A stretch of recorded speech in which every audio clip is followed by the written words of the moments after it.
Welcome to Hesperides Books. Learn from the greatest Christian authors of all time with the help of today's best teachers. Sign up to receive a classic of Christian literature delivered to your door each month. Join a life-changing conversation on our forum and much, much more at www.hesperidesonline.com. That's hesperidesonline.com. Welcome to Hesperides Books. Today we're going to be talking about the Rule of St Benedict, a blueprint for monastic living written nearly 1,500 years ago. I'm pleased to welcome Richard Frost as our guide. Richard is a Benedictine oblate, as well as an author and licensed lay minister in the Church of England. He has spent much of his life working to support those with mental health conditions, work for which he received an MBE in 2018. His books include Life with St Benedict, which provides daily reflections on the rule and shows how it remains relevant today, and Finding Stability in Times of Change, a practical guide to discovering the right balance between them in a fast-paced contemporary world. These and his other books can be purchased via his website, where he also keeps a blog, workrestpray.com. Richard, thank you very much for agreeing to be with us. Thank you, Elliot. It's good to be invited and a pleasure to join you. So today we're going to be talking about the Rule of St Benedict.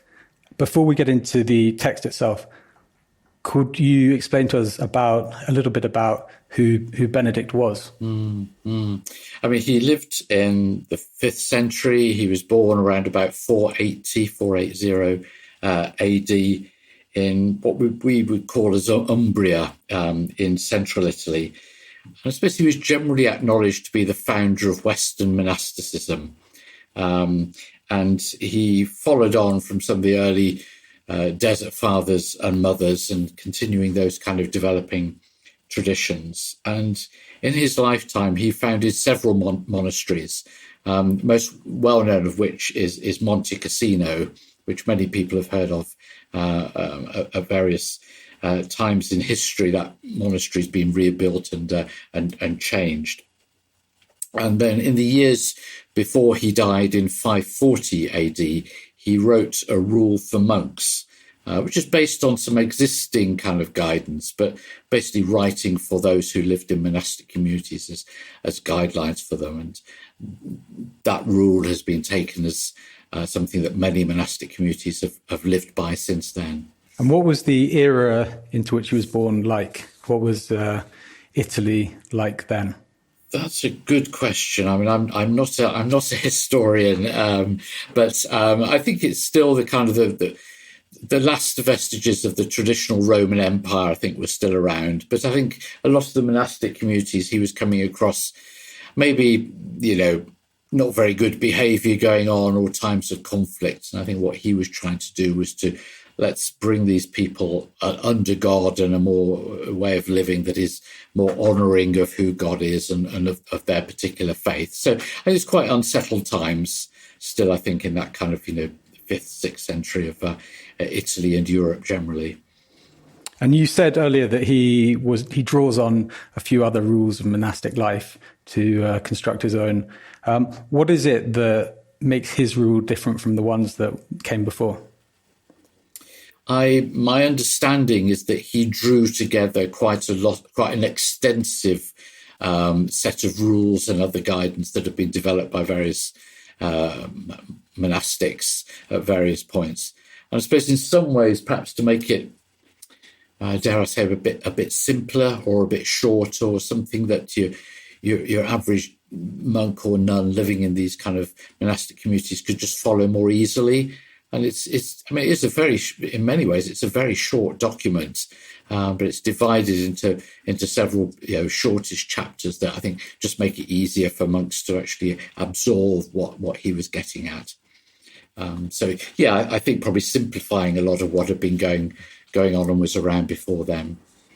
Maybe we'll take this opportunity to say a little bit about the structure of the rule. So you say it's divided into a number of chapters. Yes, and within that, he covers such a wide range of topics.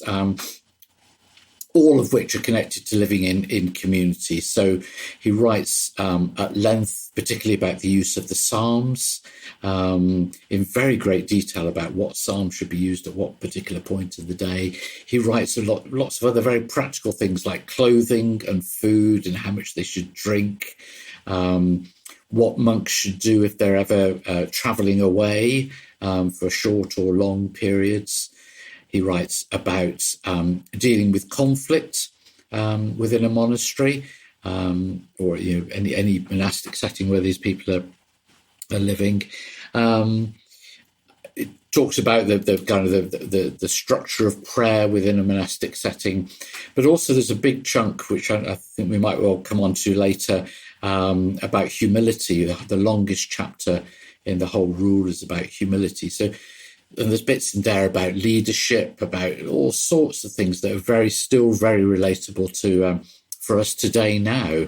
So he's writing in the 6th century. In the following 1,000 years, or in the following hundreds of years, what kind of impact does he have?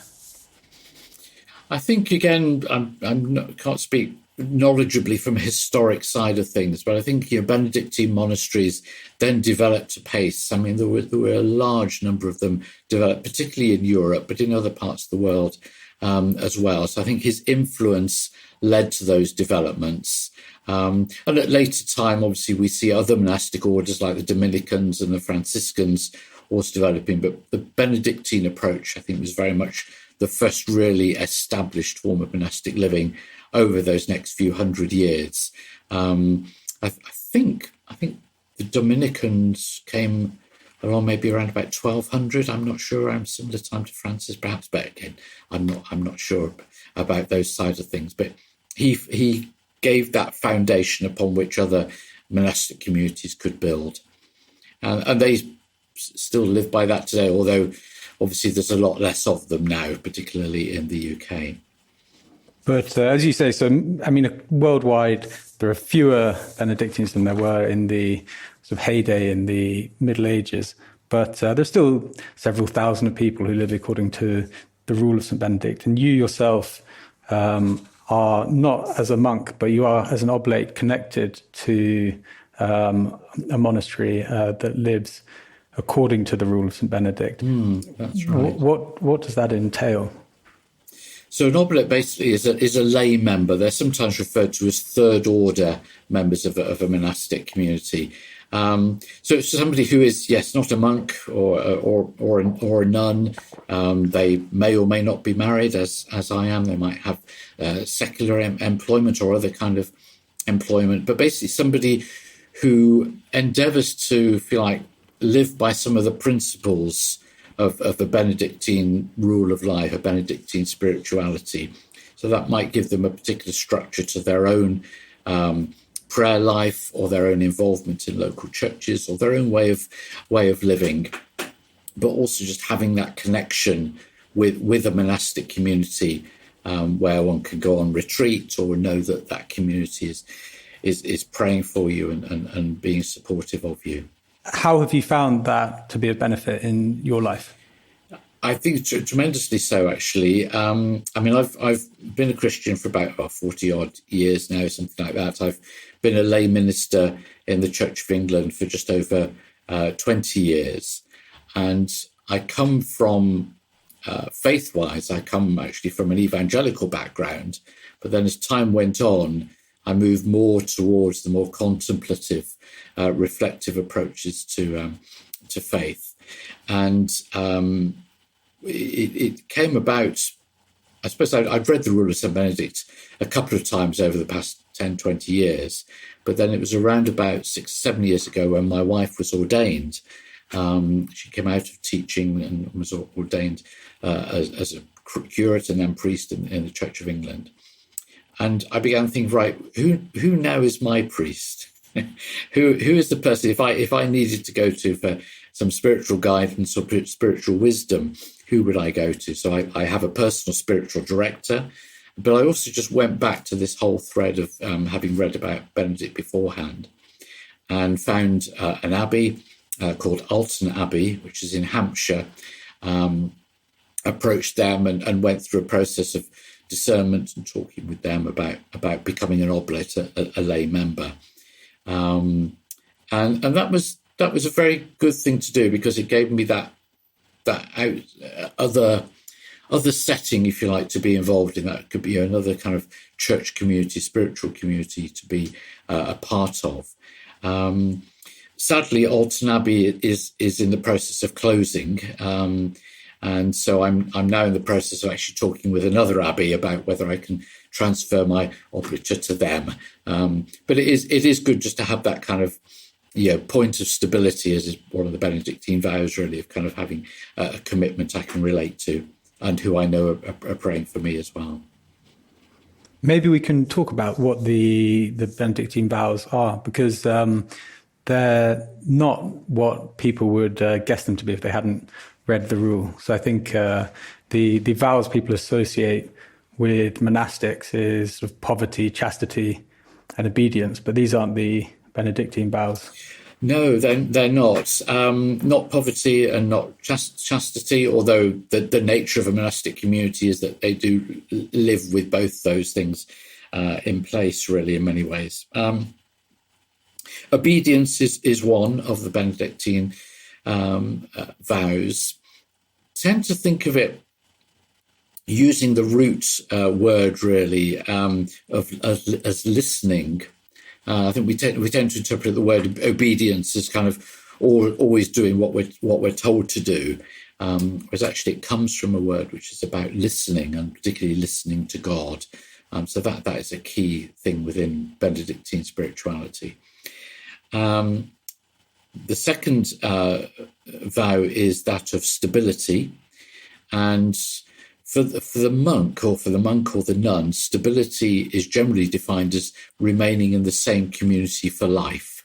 So once they make their vows to a particular community, that's where they remain. So it's their place of stability for their life and their faith and their spiritual outworking of it. And then the third monastic vow is conversio morum, which means is translated to mean fidelity to the monastic life. So actually is abiding by the rule, abiding by what governs how people should live in a monastic community. In more modern English, we might think of it as conversion of life. So actually, how is our life changed? How do we live in relation to God and the principles, again, of our own spirituality and faith? So yes, obedience or listening, stability, and then, as I like to call it, change, really, that kind of conversion of life. And I'd like to talk more about the vows in more detail and why they're important in the context of the rule. But before that, many people say something along the lines of, it's all well and good for monks to live in this way. They live in a specific particular community and they devote their lives to doing that. And they are going to be obedient to their abbot and convert to monastic life. But for regular, ordinary Christians who aren't living in that context, who don't have an abbot above them, how can they benefit from the rule? What would be your argument for their reading it and engaging with it? I think for me, part of it was actually having read it, and when you read something that is so old, 1,500 years old, and then seeing that actually there's a lot in there that is still relevant for today. So I think it could be quite easy to dismiss the things of the past, think, oh, that's old-fashioned, that's out of date. But actually, there's a lot in the Rule of Benedict which is very relevant to today. Clearly, there are some things in there which are not relevant to today, when it talks about beating children or other things that in relation to violence, which were, I suppose, more relevant to that particular time that people were living in. But there's a lot in there which is surprisingly relevant for today. And I think sometimes people find it perhaps very difficult at times to kind of relate the world in which we live with our faith and some of the principles that we're trying to abide it. But I think the rule has so much to say about faith, about work, particularly about daily living. And I think a lot of people at the moment are trying to seek that spiritual depth, that's kind of silence and some kind of reassurance that things are okay. Because often we can fear change. For example, we fear being silent enough to make time to listen. We find change difficult, particularly because a lot of changes that we undergo are perhaps imposed upon us. So I think in many ways the Rule of St Benedict offers that reassurance and some guidance within difficult times. I think for me, but this is perhaps speaking more personally as the person that I am, it provides a degree of structure. Now, I have quite a creative, quite a free-thinking sort of things. I can be a little bit rebellious at times, but actually, I also quite like structure. So for me, my own rule of life is not just about, yes, go to church on Sundays, but about the daily practices. Perhaps you're starting the day with a time of prayer. Yes, I'll make a cup of tea first, but with a time of prayer, solace, that's part of the routine. And then certainly, in the evening, to have another time of prayer, of evening prayer, whether that's kind of my own form, extemporary form of prayer, or whether it's using a set word, an evening prayer or daily office from the Church of England, or using some of the many other kind of resources that are available. But also, I think sometimes there's about knowing that actually we can also pray to God at any time. So there's those elements. Also, there's the elements of learning. So having a book on the go, sometimes to read and to learn from, and exchanging kind of views with other people, as well as also engaging with the world that is around us. So I think those different elements all bring it together, and the Rule of St Benedict offers quite a good foundation for a lot of that. To look at some of the vows, or as a way into some of the vows, you've written a book on stability and change, and that is obviously heavily influenced by your reading of the Rule. Perhaps we could focus on why those ideals or values are so important to Benedict and how they interrelate. So why is it important to find the kind of stability you're talking about? I think in the kind of the monastic way that Benedict wanted his monks to live with was to be settled in one community. There were quite a lot of at that time, and he refers to it in the Rule, of people who would float from particular community to other ones. I'm just looking at something here a moment, see if I can find the direct reference. But there were people just in the first chapter. Yeah, that's right. He talks of people he called gyrovagues, who, as it sounds a little bit, would go round and round to different communities. Yeah, he writes here, there are monastics called gyrovagues who spend their entire lives drifting from region to region, staying as guests for 3 or 4 days in different monasteries, always on the move. They never settle down. And then there's another group that he calls the Sarabates.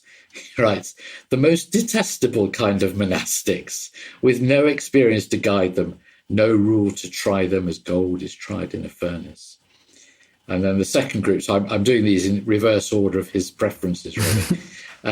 The anchorites or hermits, so we might think of Julian of Norwich in this kind of category, who've come through the test of living in a monastery for a long time and have passed beyond the first fervour of monastic life. And then the preferred ones called the Cenobites, those who belong to a monastery where they serve under a rule and an abbot or prioress.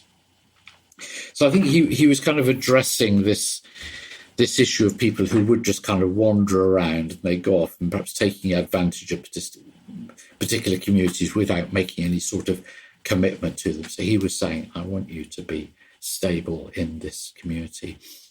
And I think going back to the point when we were talking about a moment ago about the nature of change, in that in 21st century living, change seems to happen all the time. And particularly, the example would be people who are in their workplaces, and their organisation is changing all the time, or they'll go through some form of reorganisation. We're going to restructure things, going to do it this way, and then 6 months later, it's doing it again. And I think for me, a lot of the reason why I feel that is so crucial is partly connected to my professional experience, which was helping people in relation to employment, and particularly those whose mental health had been affected. And so often the people I met, their mental health, when it was being affected by work, was not actually really to do with the job they were actually doing, the tasks they were doing.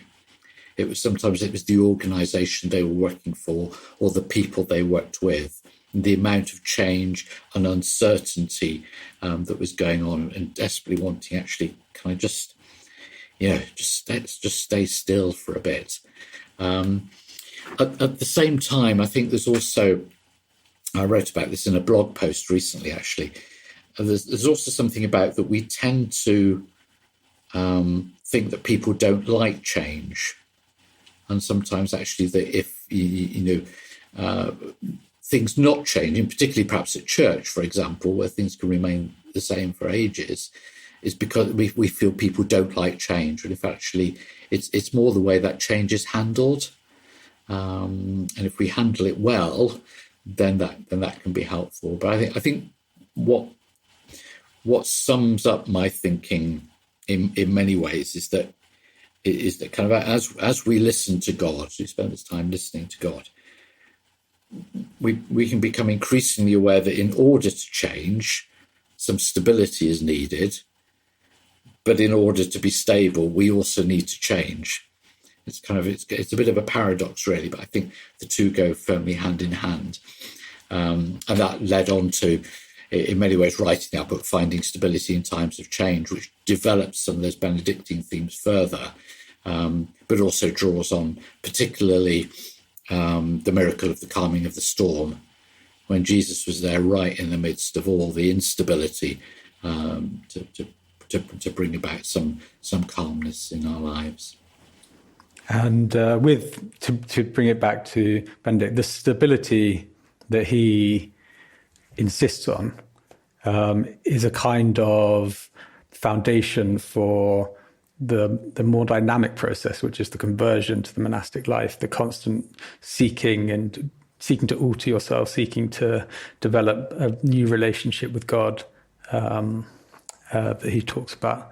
And perhaps we could talk as a route into the text itself about obedience. You say you like to bring it back to the root word, because something that is occasionally somewhat jarring to modern readers is that this is essentially a rule of life, but it can be broken down to a series of different rules that people are supposed to be following. And to someone of in a liberal culture or of that kind of disposition, that call to obedience can be unsettling.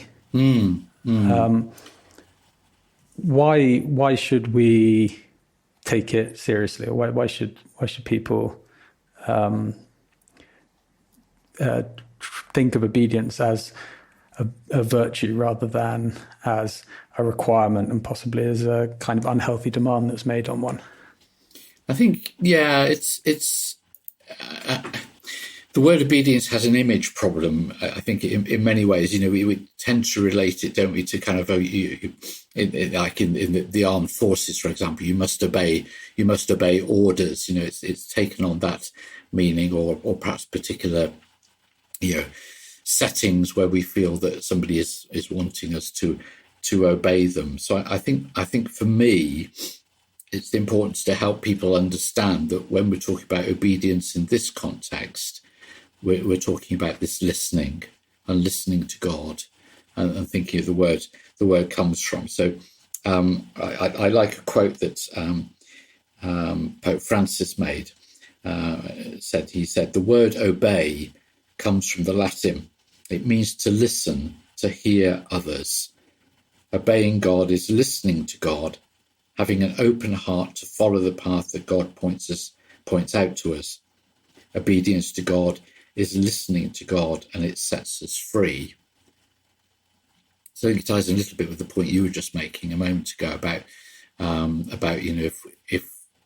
if we are living a life which feels more stable, that enables us to convert our life to make those kind of changes. And I think the sitting and just listening to God is really important. And yes, for Benedict, there is those aspects that within the monastic community, the monks should be doing what the abbot or the abbess asks them to do. But even in the rule, I think there's scope for some kind of discussion and taking it forward. But I think in our lives, it is about kind of how best do we listen to what God is saying to us, and how best do we look for signs of God's guidance, of God's wisdom. At the same time, I think we also have to be careful that sometimes we can think of it of being right. Okay, God, I'm gonna sit down now for 10 minutes in silence and to listen to you, and kind of we want then God to speak. I think my experience certainly is that God doesn't speak on command to us. And it's kind of just sometimes being aware of what God might be saying through other times, perhaps through something that we read, or through actions, or through events, but also particularly that well-known hymn, speaks through the earthquake, wind and fire. But sometimes actually in the noise of something, we can just hear that quite calm voice of God talking to us. So it's paying intentional attention for God, I think, to speak to us, and listening to him as best we can. And as we get into the rule in the prologue, that's what Benedict says. He says in the first line, "Incline the ear of your heart," and you should be listening to both Benedict and God, because Benedict paints himself as what he was, as a father, as an abbot, and obedience to the abbot is absolutely central to the monastery. We can get into the sort of hierarchical structures a bit later, and how they work within the context of a community. But could we talk about leadership in the rule in more detail than we have so far, and about the kinds of quality that make for a good abbot?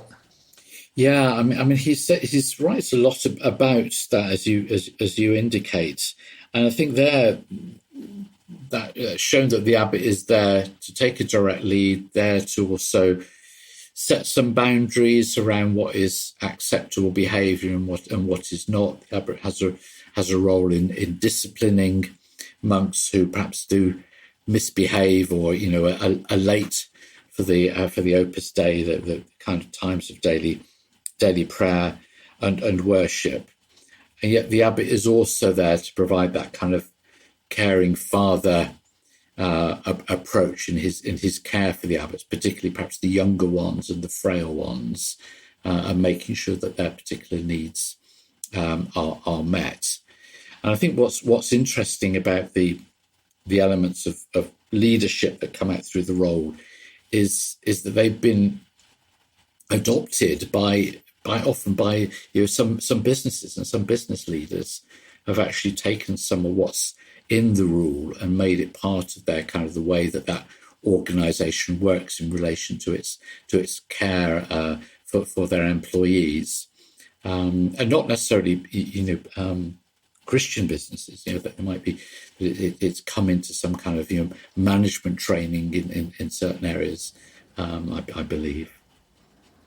Yes, it's funny when you go through, you can translate the rule into business jargon at various points. Maybe we can get into discipline later on, but there is something like a 3-strike rule.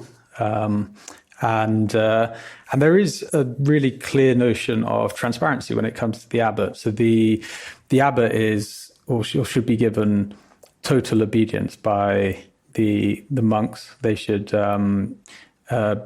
give up their will unto him. But he, and Benedict is at pains to point out, he is accountable to God, and he's accountable not only for his own actions, but for his flock and for how well he has shepherded them. As we see in many kind of directors of businesses and organizations now, don't we? That kind of, you think of several recent examples where, the person at the top has had to go because of, mistakes and things done badly by the people under their control. Yeah. No, I think that's, and it's also a remarkably nuanced and psychologically sophisticated advice, sort of set of pieces of advice to leaders and about how leaders should behave. So he accepts that people are individuals and they're different from one another. They have strengths, weaknesses. They have certain habits of thought, and therefore require different approaches. So he asks the abbot to treat people in such a way that he'll help them. He'll help them to develop, and that might be through harsh rebukes, but it might be through gentle encouragement, depending on who the individual is.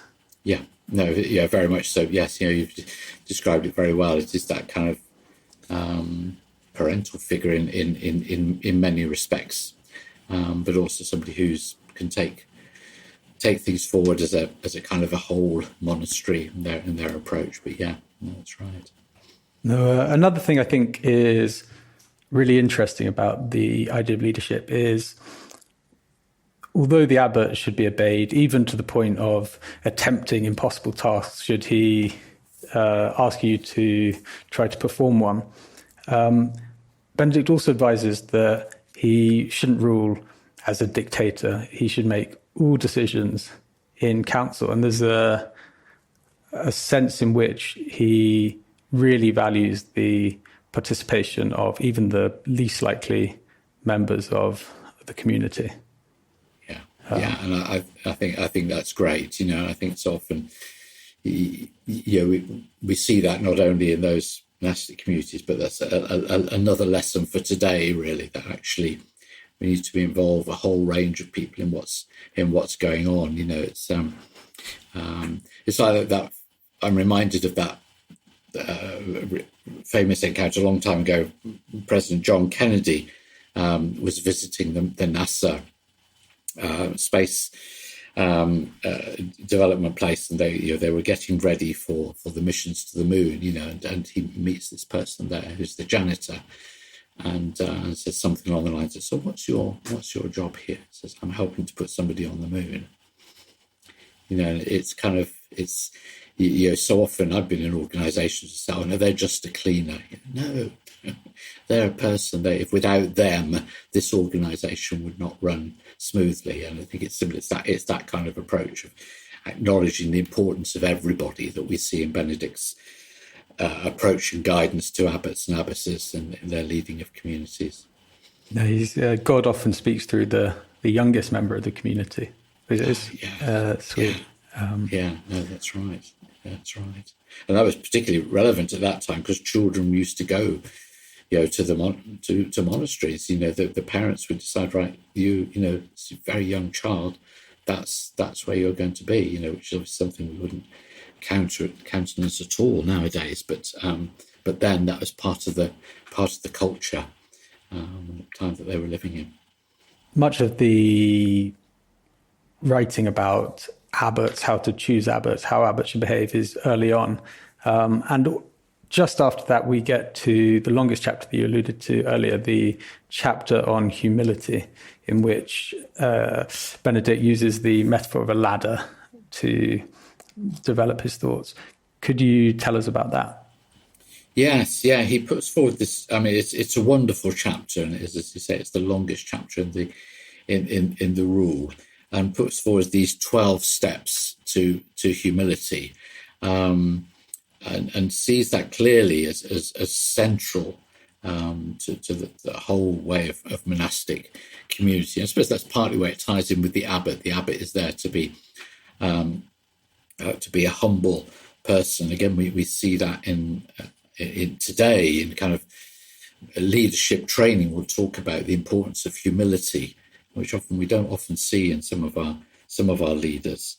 But basically, I mean, the 12 roles, they cover a range of different things about fearing God and subordinating our will to the will of God, being obedient to the superior that we've talked about earlier already, being patient, importance of confessing our sins or when we get things wrong.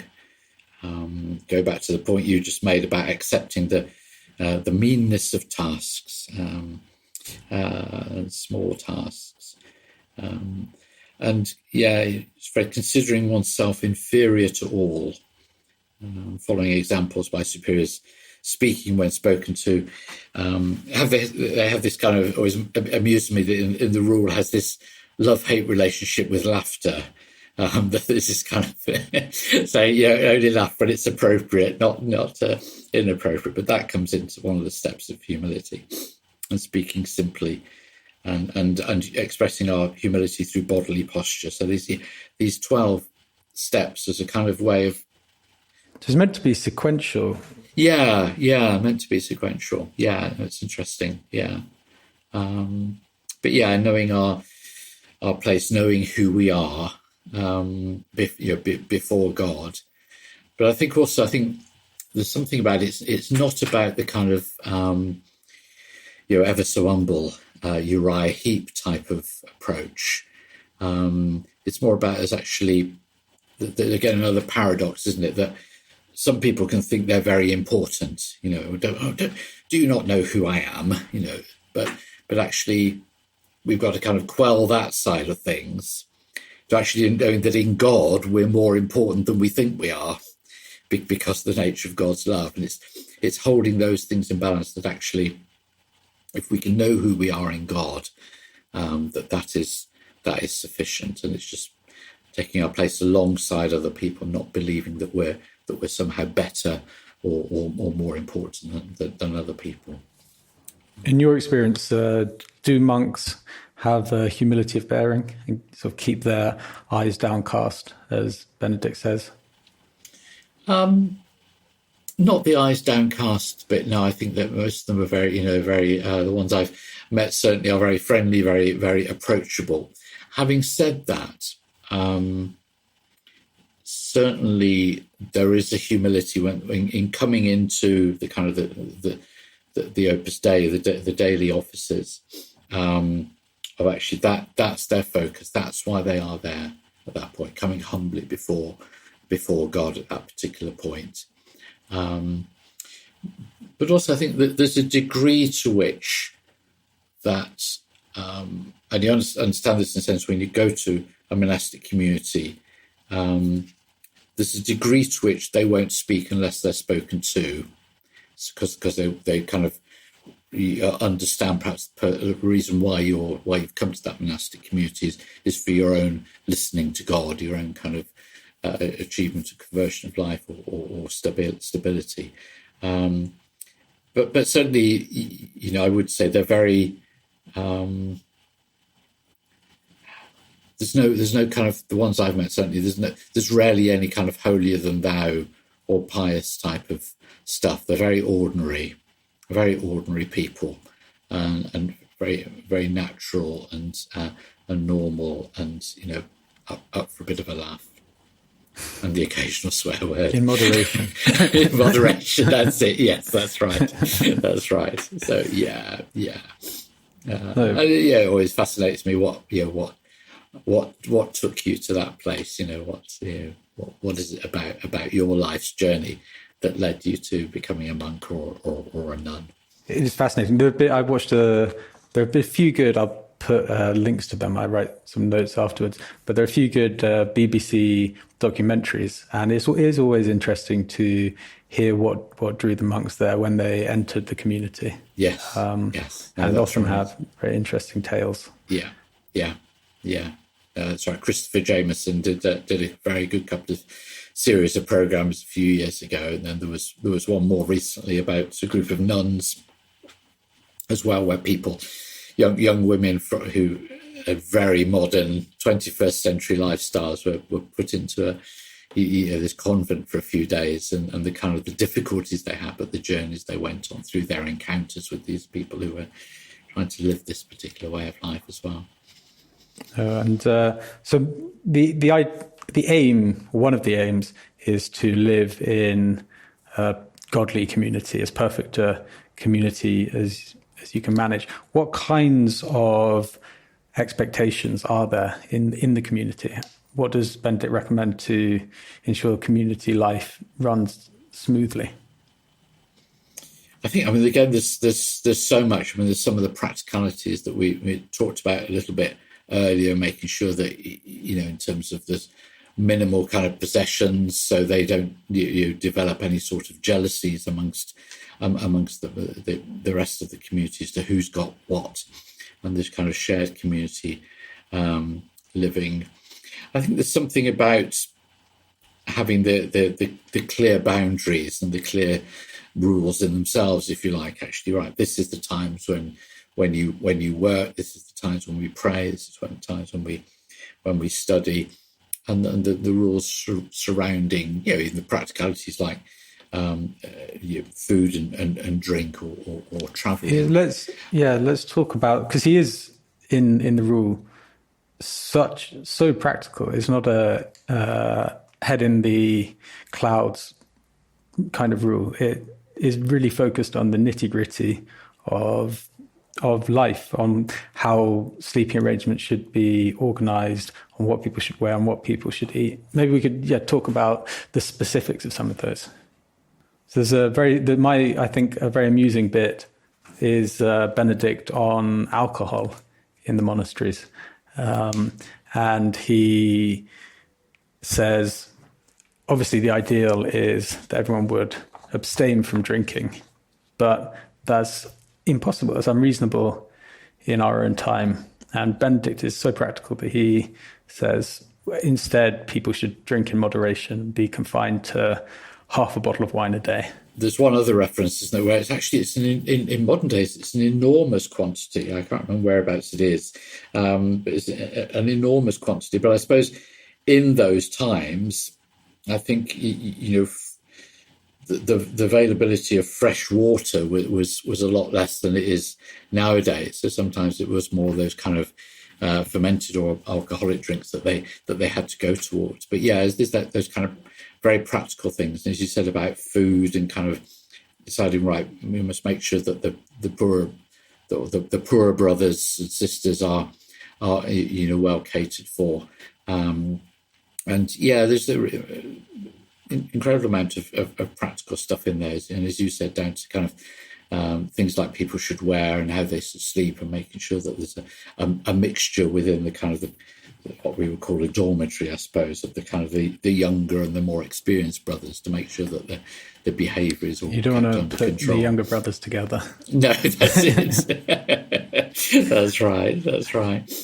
Speaking of which, so something that becomes clear if you read the rule is the people who are drawn into these communities are from all walks of life. So some were born as slaves, and some are from very, very wealthy families. But they all enter the monastery with no property. They might make a donation to the monastery if they're rich, but that's not required if they have nothing to donate. And so you have all these people with very different backgrounds rubbing shoulders together. Could you tell us a little bit about how the hierarchies operate within the monastery, insofar as there is one at all? I think the ones I've encountered, it is very clear who the abbot is, that they are the head of the particular monastery. Obviously, as a visitor, you don't get involved in the kind of discussions that go on about how things operate, but it's clear that there is a lot of kind of conversation that goes on. I think they would meet daily to kind of go through the needs of the monastery on a kind of a day-to-day basis, and putting out the kind of who's going to do which particular task or which particular work within the day of the monastery, and presumably the abbot will, like the head of any organisation, will at some point have to make a decision in some way, perhaps partly through the way that you were talking to earlier about kind of listening to that whole community and then deciding then as to who goes further. But yeah, as a visitor, one wouldn't kind of encounter the detail of that. You just have to assume that it works, and it's kind of certainly my encounters there is that these things go on, but the monastery runs its normal routine, and generally you come together with the monks at the times of for the various offices of the day. One of the things that is important to maintaining stability within the community is a system of discipline that the abbot is in charge of administering. Could you tell us something about Benedict's views on punishment and discipline and how it should operate? I mean, also, I think it seems very harsh. Some of it seems very harsh to our modern eyes, because there is talk about if a monk is late for the office, they're to kind of prostrate themselves on the floor as a kind of a punishment. Other times that if things can't be resolved, then they're to be evicted from the monastery and never allowed to kind of come back again. And I think that there's bits within the rule as well which talk about beating of children and using physical violence. Obviously, he does acknowledge within the rule as well about the monks being violent towards each other. So I think some of it kind of sits uncomfortably with our modern eyes, but I suppose it just reflects that the time in which they were living, and I suppose Benedict must have been writing it within the context of his time, in that actually they did live in a much more kind of violent world, I suppose, than we do now in that same sense, in terms of kind of community living or just day-to-day punishments. But the abbot there, I suppose, is kind of being instructed, as we were talking earlier, instructed to maintain some kind of discipline, some kind of boundaries about what is acceptable behaviour within the community. But it does sit on, some of it does sit uncomfortably for us today, I think. And it's not all corporal punishment though. There are excommunication forms a big part, and that can be lesser or greater. So the very worst punishment is to be thrown out of the monastic community if you're just too disruptive. But it can mean you have to miss, you can't sit with the other monks at meals, and then after that you might miss divine office. No one can talk to you. Yes, yeah. I mean, I don't know. I would think that particular element of the rule is not followed too tightly in these days. But yeah. But there is, at the same time, there is an emphasis on justice, on the ends of punishment being for both the community and for the individual, on trying to bring about those ends as kindly as possible. It's not sort of wantonly brutal. No. There is so we've spoken about community. Maybe you've got actually a very interesting perspective on this as an oblate, because there is some sort of ambivalence about the outside world. On the one hand, there is a call to hospitality, and the abbot dines separately with guests of the monastery. On the other, there's a sense that when you're traveling, the outside world is a place of sin and temptation, the people coming in from the outside world. can bring with them bad things, can be disruptive. Could you talk on that maybe? Yeah, I mean, as you said, that does come over in the rule that they're very, very cautious about the outside world. I mean, I think my experience of what so Alton Abbey, where I'm an oblate, and then visiting the one I'm hoping to transfer to, and I've visited a couple of other Roman Catholic monasteries, actually, in terms of going there for specific retreats. And I think there doesn't seem to be any kind of particular us and them type of approach to kind of, which reflects perhaps those similar kind of divisions. Interestingly, the way that meals were had in both Alton Abbey and the one that I'm visiting at the moment, we all sit together. But at the two Roman Catholic ones I went to, the monks were separate to us who were there on retreat. That might have simply made a practicality of how many seats there were in the room, but interesting was that kind of distinction. I think probably a lot of the monasteries, maybe now in our modern day world, they have to be able to survive. So most will have some form of commerce, some kind of product that they produce that they then sell, or they might other ways of drawing in money into places. So one we have near us called Buckfast Abbey here in Devon. It's actually two tonic wine. Yes, that's right. Yes, yeah. So there are actually two monastic communities on that site now. One downside Abbey who closed and moved onto the same site as Buckfast, but they seem to live quite separately. But Buckfast Abbey is very much the tourist attraction, and they get coach parties turning up and going there, and it generates money into the whole kind of site, whereas others are much smaller scale. So there's got to be that almost engagement with the world, if you like, now for them to be able to survive in a way that probably wasn't the case back in Benedict's time. But that's something Benedict does allow for in the rule, the sale of produce, and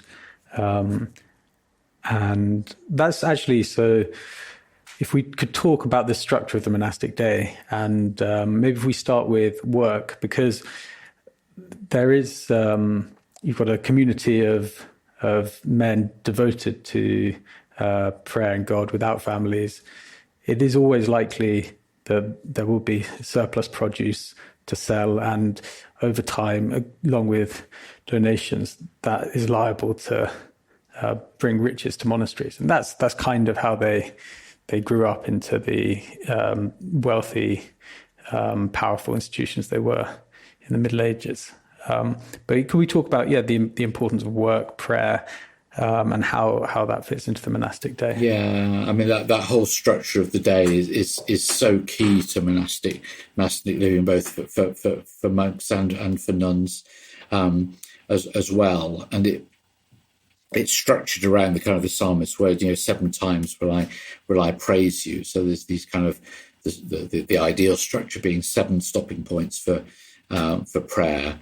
I mean, probably most monasteries and convents nowadays would maybe 5 perhaps, but some would get up in the middle of the night, 2 or 3 in the morning for vigils, that time of the night of praying, and then Lauds at dawn, prime, which would be kind of what we generally said the first hour of the day, which generally traditionally 6 o'clock in the morning, and then terce at 9 o'clock, sext at the 6th hour, so noon, non in the afternoon at 3, then vespers at 6, and then compline just before the greater silence, when everything is quiet then. And then in between those times, there's time for that work and that study. So work could be anything that suits that particular monastic community. So it could be, as you suggested, that's the time when they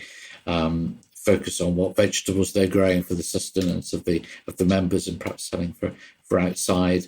Other work one monastic community I went to, they have, in fact, two of them have an iconographer, so one who writes icons for use both within the monastery but also external commissions. So that would be that particular brother or sister's work. Others produce incense, or others produce other kind of postcards or other things. So there's kind of regular structured work conditions, but then everything stops for prayer. So when you hear that bell go, you've got kind of 5 minutes before the next part of the Opus Dei. And I think that's it. That's a useful principle in itself. I mean, Benedict has two kind of prefer nothing whatever to statements, and one of them is prefer nothing whatever to the Opus Dei, the prayer. So it's a good principle for us, I think, that we tend to kind of carry on. We work and actually don't have those stopping points, and you see that both in terms of the number of people experiencing burnout or exhaustion, but also we don't have those stopping points for prayer. We think, oh yeah, I do. I think, I'll do that a little bit later, and before I know it, the evening's gone. And kind of it's then missed it yet again, Richard. It's kind of those types of things. But the importance of kind of having those stopping points, just like Jesus did. He kind of went off to the mountains. Or I was reading a book recently about actually work and rest. And the writer was drawing out of Jesus' encounter with the woman at Samaria, and how Jesus had this long, tiring walk through the desert, and he got to the well and he rested. And that's his point. Right, I'm just going to have a rest now. And it gave him that energy again to then work and encounter the woman at Samaria. So the pattern, I think, is really quite important that they have in communities. A wonderful sense of balance, because there is time for rest, not a lot of it, but there is an allowance made for rest. There's work. There's also, as well as sort of manual physical labor, which Benedict praises, there's also intellectual work, reading, that's very important to monastic communities, which emphasis is how they became centers for learning, and then prayer divides the day and the night. Yes, yeah. And I think the use of the Psalms within that, because there's this great detail about what Psalms should be used when, to enabling ideally that Benedict's approach was that monastic communities should say or sing every one of the 150 Psalms in a week. Now, I think in his context, he was actually being quite light on them, because up until then it had been 150 Psalms in the day. So it's kind of, that he allowed them this extra kind of way of reciting the Psalms and going through them, but such a key place that they also have in this kind of routine of monastic living. And I think a lot of it is kind of routine, and again, the word routine has got kind of quite a bad image as well. We see it as very boring and go, that's very routine kind of stuff. But actually, we notice that when we don't have routine, how unstable, if you like, life becomes. That it is actually, that routine is part of this kind of achieving of stability, and that's done through this whole kind of work, prayer, reading, learning approach. And that is something that to modern readers is quite astounding. The idea as well that there are other rules, and Benedict, I think he says that they're a source of shame and confusion. And Benedict's rule seems quite strict enough to us, but he sees it as very moderate. And in fact, that takes us into the final chapter of the rule. Yeah. I mean, I think there's that kind of wonderful bits at the end there. He explains, why he's written it, to show you. It says the very last chapter, the reason we have written this rule is that by observing it in monasteries, we can show that we have some degree of virtue and the beginnings of monastic life. And I think it just kind of, it goes back. Actually, he then continues. Actually, I'll pick up on this. As lovely question. Are you hastening towards your heavenly home? Then with Christ's help, keep this little rule that we've written for beginners. After that, you can set out for the loftier summits of teaching and the virtues we mentioned, and under God's protection, you will reach them. Wonderful way just to kind of, end what he's written, to say, look, this is what it's about. This is making this particular journey. And then, of course, the classic phrase in the chapter just before then, let them prefer nothing whatever to Christ. May Christ bring us all together to everlasting life. Wonderful comments at the end of it. No, and it is, as you say, it's a short text, and you can read it in an afternoon if you really wanted to. But it's also a text that, I don't know the history of this, but it's traditionally broken down so that it can be read over a period of, I think, 4 months. 4 months, yes. And your books are wonderful aid to sort of meditating on each of those daily passages. Thank you. And that's what those within a monastic community do. Understand they are constantly reading the rule. So though you can read it quickly, it's also you can read it across a lifetime. Yeah, that's right. And there is this very well recognised reading pattern, as you say. You can read it through in 4 months, a chunk a day, and that's what they do in monastic communities. In one of the offices that they have, there'll be that today's part of the reading that is used. And my book Life with St Benedict, which was published by BRF, takes that pattern. So within it there is the specific reading for the day. I've used a modern English gender inclusive language version as well, to make it more related to today, and then I offer a short reflection on that particular passage for the day. But it is something you can then read it through 4 months and then read it again over and over. And like lots of things, something different might come from different times of reading it. And if people do read the Rule of St Benedict and read your book, and they want to learn more about the rule, or they want to read or watch more about St Benedict and his ideas, is there anything you would recommend to them? I mean, there are a number of books that have been written. Notably, two notable authors would be Esther de Waal and Joan Chichester. It's not quite Chichester like the city, but Chittister, Joan Chichester. Both very forthright in their own ways, very very clear about their own kind of views and interpretations. But they've written a number of books on the rule. Another couple that I found helpful is one is called Deep Calls to Deep by David Foster, who is a Benedictine monk at then Downside Abbey. Now, obviously, he's now in the other community at Buckfast.